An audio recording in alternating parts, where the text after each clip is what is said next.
JL10003 Smart Voice Control Board Replacement Tutorial. Wrap the flathead screwdriver with a cloth to avoid scratching the spray paint. Pry up the horn cover.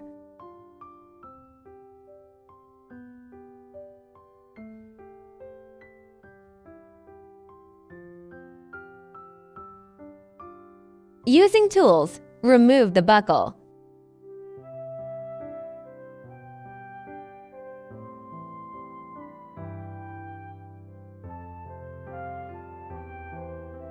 Remove the hot melt glue.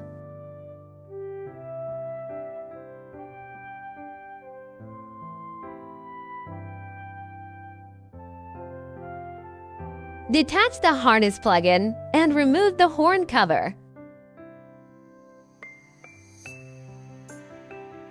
Remove the hot melt adhesive, that is, remove the Smart Voice Control Board. Horn cover mounting. Plug in the wiring harness.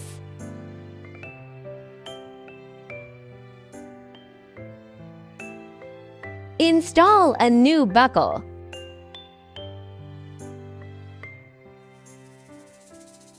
Install the buckle in the specified position.